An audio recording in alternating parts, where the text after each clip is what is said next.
2D geometry బేసిక్స్‌కి రిలేటెడ్‌గా కొన్ని problems ఇప్పుడు మనం మాట్లాడుకుందాం. ఒకసారి చూడండి. The centroid of a triangle is 2, 3 and the 2 vertices are 5, 6 and -1, 4. Centroid ఇచ్చారు, ఇంకా 2 వర్సెస్ ఇచ్చారు. Using that we have to find the third vertex. అంటే జనరల్‌గా మీరు ఏం చేస్తారు? ఇట్లా అడిగినప్పుడు థర్డ్ వర్టెక్స్ అడిగితే సో జనరల్లీ ఇదేదో సమ్ రఫ్‌గా ఒక ట్రయాంగిల్ తీసుకున్నాను అనుకో. ఇది ఏ, ఇది బి, ఇది సి అనుకుంటే ఇక్కడ సెంట్రాయిడ్ ఉంటుంది కదా. ఓకే, సెంట్రాయిడ్ తెలుసు కదా. Okay, point of intersection of medians. Medians 3 కూడా ఎక్కడైతే మీట్ అవుతాయో ఆ మీటింగ్ ప్లేసే సెంట్రాయిడ్. జనరల్గా మనం ఏం చేస్తాం? ఇది x1 y1 ఏ అనుకుంటే ఈ రెండు ఒకటి 5, 6 ఇంకొకటి -1, 4 అనుకొని, అంటే ఇది x1 y1 x2 y2 x3 y3 అనుకుంటే మనకి సెంట్రాయిడ్ ఫార్ములా ఏంటి?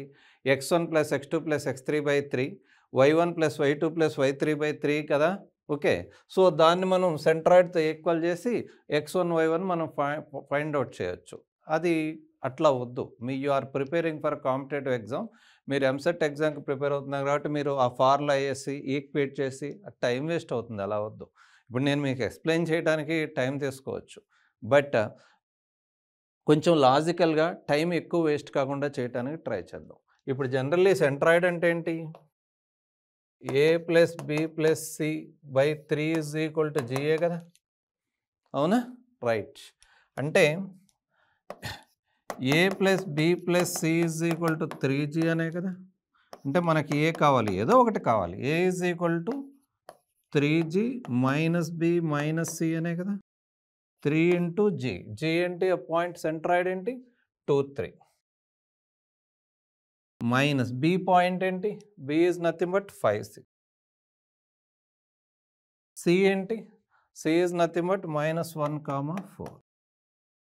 రైట్. ఇప్పుడు 3 సే దిస్ ఈజ్ నథింగ్. 3 × 2 6. 6, 9 -5, 6 -1, 4 కదా. రైట్. ఇప్పుడు చూడండి, 6 - 5 + 1. 6 - 5 + 1 రెండు అంతే కదా. 6 - 5 -1 రెండో పాయింట్ చూడండి, రెండవ కోఆర్డినేట్ 9 - 6 - 4 అంతేనా. రైట్. ఇప్పుడు 6 + 1 7 - 5 అంటే 2 కదా. రైట్. 9 - 10 కదా. 9 - 10 అంటే -1, 2, ఇలా ఈజీగా చేసేయచ్చు. అదే ఫార్ములా వేసి దాన్ని సెంట్రాయిడ్ ఇచ్చాడు కాబట్టి సెంట్రాయిడ్తో ఈక్వల్ చేసి చేసే కంటే మీరు ఇలా చేస్తే మీకు ఫాస్ట్గా వచ్చేస్తుంది. ఎందుకంటే జనరల్గా ఎంసెట్ ఎగ్జామ్లో మనకి మ్యాక్సిమం జనరల్గా 70 to 80 మినిట్స్ టైంలో మనం చేయాల్సి ఉంటుంది కదా. 160 క్వశ్చన్స్, సారీ, మొత్తం 180 మినిట్స్లో 160 క్వశ్చన్స్ చేయాలి కాబట్టి టైం చాలా ఇంపార్టెంట్. 2, -1 ఆప్షన్ 2 కరెక్ట్ కదా. రైట్. నెక్స్ట్ ప్రాబ్లం చూడండి. 3 vertices of a triangular. Triangle 3 vertices ఇచ్చారు. 6, 6, 0, 6, 6, 0. The distance between its circumcentre and centroid. మళ్ళీ మీరు ఇక్కడ సర్కంసెంటర్కి ఒక ఫార్ములా ఉంది, సెంట్రాయిడ్కి ఫార్ములా ఉంది. సర్కంసెంటర్ ఫైండ్ అవుట్ చేసి సెంట్రాయిడ్ ఫైండ్ అవుట్ చేస్తారు. డిస్టెన్స్ ఫైండ్ అవుట్ చేయడానికి కొంచెం టైం పడుతుంది. అలా కాకుండా కొంచెం ముందు డయాగ్రమెటికల్గా చూద్దాం, అసలు మీకు క్లారిటీ వస్తుంది. రైట్. ఇప్పుడు ఇది పాయింట్స్ జస్ట్ రఫ్గా లొకేట్ చేయడానికి ట్రై చేస్తే 6, 0. 6, 0 అంటే x యాక్సిస్ మీదే కదా ఉంటుంది, అప్రాక్సిమేట్గా ఇలా ఉంటుంది. ఓకే, 0, 6 అంటే y యాక్సిస్ మీదే కదా ఉండే పాయింట్. రైట్. ఇంకొకటి 6, 6 అంటే ఇక్కడే కదా ఉంటుంది, 6, 6. ఇప్పుడు మీడిట్ నుంచి ట్రయాంగిల్ ఫామ్ అయిందంటే అంతే కదా. రైస్. ఒక్కసారి క్లియర్గా చూడండి, ఈ మూడింటి నుంచి ట్రయాంగిల్ ఫామ్ అయిందంటే ఇది రైట్ యాంగిల్ ట్రయాంగిలా కాదా? The triangle is a right angle triangle. అవునా. రైట్. ఇప్పుడు మనకి రైట్ యాంగిల్ ట్రయాంగిల్ అయితే అంటే కొన్ని బేసిక్స్ మీద కొన్ని టిప్స్ మీకు క్లారిటీ ఉంటే ప్రాబ్లం ఎంత ఫాస్ట్గా వస్తుంది అంటానికి కొన్ని ఎగ్జాంపుల్స్. ఇప్పుడు ఇది రైట్ యాంగిల్ ట్రయాంగిల్. ఒక ట్రయాంగిల్ రైట్ యాంగిల్ ట్రయాంగిల్ అయితే సర్కంసెంటర్ ఏమవుతుందంటే, సర్కంసెంటర్ కదా మనకు కావాల్సి. సర్కంసెంటర్ ఏమవుతుందంటే mid point of the hypotenuse. Right angle triangle కదా. రైట్ యాంగిల్ ట్రయాంగిల్ ఉన్నప్పుడు ఎప్పుడు కూడా సర్కంసెంటర్ ఏమవుతుందంటే హైపోటెన్యూస్ మిడ్ పాయింట్ అవుతుంది. ఇదే సర్కంసెంటర్. ఓకే, ఇది సర్కంసెంటర్. సర్కంసెంటర్ని జనరల్గా ఎస్తో డినోట్ చేస్తాం కదా, రైట్. ఇది సెంట్రాయిడ్, రైట్.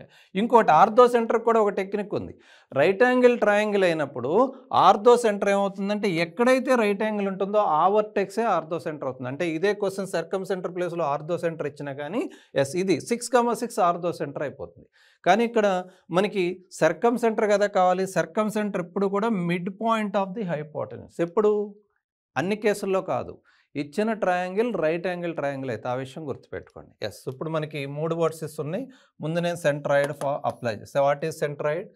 6 + 0 + 6/3 అవునా? ఇంకోటి 6 + 6 + 0/3 అంటే 12/3 అంటే 4. ఇది కూడా 4, సెంట్రాయిడ్ 4, రైట్. ఇప్పుడు సర్కమ్ సెంటర్. ఓకే, సర్కమ్ సెంటర్ మీ ఇష్టం, మీరు సి అయినా నోట్ జనరల్గా ఎస్తో డినోట్ చేస్తాం. మీ ఇష్టం సి అయినా పెట్టుకోండి, నోటేషన్తో పెద్ద పనేముంది. Yes, సర్కమ్ centre. ఇప్పుడు సర్కమ్ సెంటర్ ఏం చెప్పాం? మిడ్ పాయింట్ ఆఫ్ హైపోటెన్యూస్ కదా, హైపోటెన్యూస్ ఇదే కదా, దీని మిడ్ పాయింట్ ఏంటి? దట్ ఈస్ 0 + 6/2 కదా. ఇంకొకటి 6 + 0/2 దట్ ఈస్ 3,3. ఇప్పుడు నేను అడిగింది ఏంటి? Distance between centroid and circumcentre అడిగాడు. ఓకే, సో జిఎస్ అడిగాడు, అవునా? ఓకే, జిఎస్ ఏంటి? √4 - 3² + 4 - 3² అంతే కదా. √2 ఈజ్ ది ఆన్సర్. √2 ఉందా? Where it is, right. Understood? Clear? Centroid formula use చేయకుండా ఇలా చేసేయచ్చు ఎప్పుడు రైట్ యాంగిల్ ట్రయాంగిల్ ఉన్నప్పుడు. నెక్స్ట్ ప్రాబ్లం చూడండి. The area of a quadrilateral formed by the points.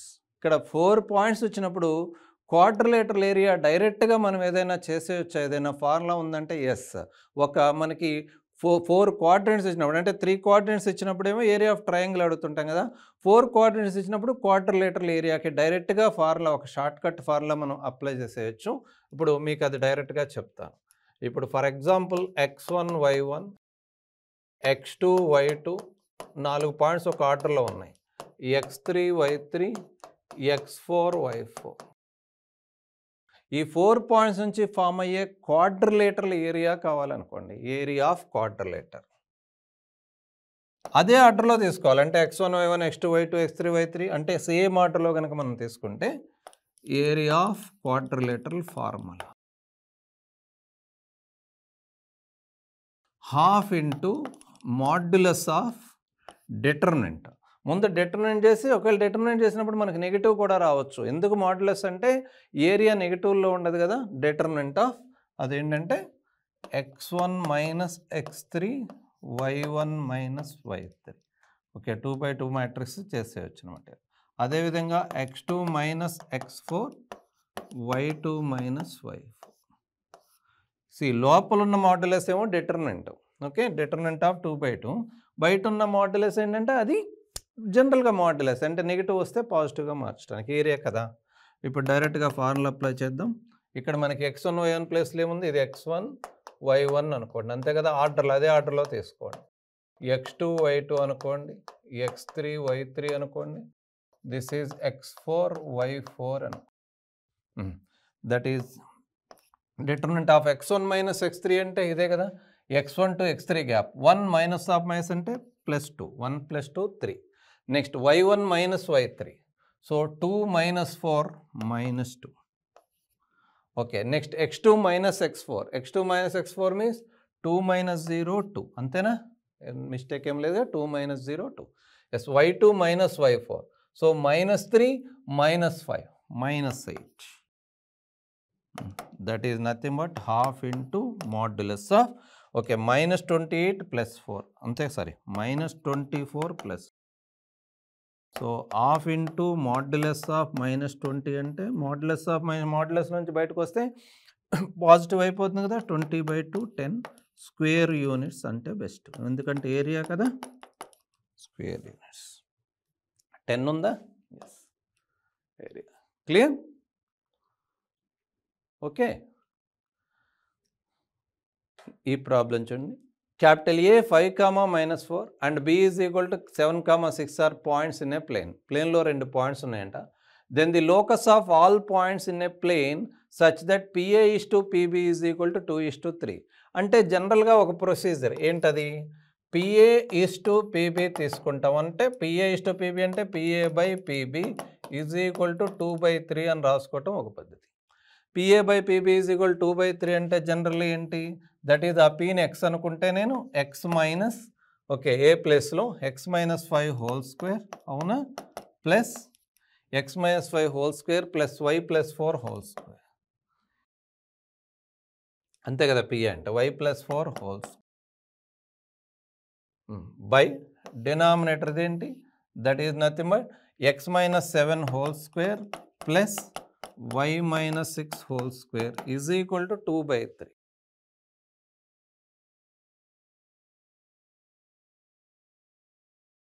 Is equal to 2/3 అందేసి LHS RHS cross multiply చేస్తే మీకు answer వస్తుంది. But ఇది ఓకే అంటే ఇది మరి ఇలా చేయడానికి కొంచెం టైం పడుతుంది కదా, ఎప్పుడు కూడా టైం సేవింగ్ ప్రాసెస్ మనం థింక్ చేయాలి. సో ఇలా చేయకుండా, అంటే ఇది ట్రెడిషనల్ ప్రొసీజర్, ఇలా చేయకుండా మీకు ఒక సింపుల్ టిప్ చెప్తాను. ఏంటంటే ఈ మోడల్ కోసం ఏదైనా సరే PA is to PB is equal to some K1 is to K2 ఉందనుకోండి. K1 ఈజ్ టు K2 ఇక్కడ K1 K2 రెండు ఈక్వల్ అయితే K1 is equal to K2 అయితే ఆటోమేటిక్గా locus is a straight line. Locus of P is a straight line. Locus of P is straight line. చాలా clear. రెండు equal అయితే ఏమవుతుందంటే x² y² cancel అయిపోతాయి. ఎందుకంటే 2 ఇప్పుడు రెండు ఈక్వల్ అనుకోండి, ఇక్కడ రేషియో కూడా ఆటోమేటిక్గా left side x² right side x² cancel అయిపోతుంది, left side y² right side y² cancel అయిపోతుంది. ఇదేంటి టిప్పేం కాదు, కాన్సెప్ట్ని మనం అబ్జర్వ్ చేసి దాన్నే ఈజీగా మార్చుకుంటాం అంతే. రైట్, K1 K2 రెండు ఈక్వల్ అయితే అది స్ట్రైట్ లైన్ అవుతుంది. ఎందుకంటే x² క్యాన్సిల్ అయిపోయి y² క్యాన్సిల్ అయిపోయి రెండు స్క్వేర్ టర్మ్లు అన్నీ క్యాన్సిల్ అయిపోతే ఏం మిగులుతాయి, x terms y terms constant మిగిలితే ఆటోమేటిక్గా స్ట్రైట్ లైన్ అవుతుంది. అలా కాకుండా ఇది K1 not equal to K2 అయిందనుకోండి, then locus of P is a circle. అంతే కదా, రెండు ఈక్వల్ కాలేదు. ఇక్కడేమో 3x² వస్తుంది, ఇక్కడ 2x² వస్తుంది, అవునా. సో 3x² - 2x² అంటే x² మిగులుతుంది. అదేవిధంగా 3y² - 2y² అంటే y² మిగులుతుంది. అంటే x² + y² + 2gx + 2fy + c ఫామ్లోకి వస్తుంది కాబట్టి అది సర్కిల్ అయిపోతుంది. అంతే సింపుల్. అదే కాన్సెప్ట్ బేస్ చేసుకొని ఇంకా ఇవేమీ చేయకుండా ఈజీగా చేయటం. అంటే ఎప్పుడైనా సరే ఈ మోడల్ ప్రాబ్లం ఇస్తే PA is to PB is equal to some K1 is to K2 ఫామ్లో ఇచ్చారు. ప్రాబ్లం చూడగానే K1 K2 రెండు సేమ్ అయితే ఆటోమేటిక్గా అది straight లైనే, blind answer. K1 K2 రెండు ఈక్వల్ కాకపోతే అది ఆటోమేటిక్గా సర్కిల్ అయిపోతుంది. ఇప్పుడు నాకు ఈ క్వశ్చన్కి నా ఆన్సర్ ఏంటి, సర్కిల్. మీకు ఇది నేను ఎక్స్ప్లెయిన్ చేయడానికి టైం తీసుకున్నా. వన్స్ మీకు ఈ ఐడియా, దీని మీద ఐడియా ఉంటే డైరెక్ట్గా without put your pen on paper మీరు డైరెక్ట్గా సర్కిల్ అని ఆన్సర్ రాసేయచ్చు. అర్థమైంది కదా.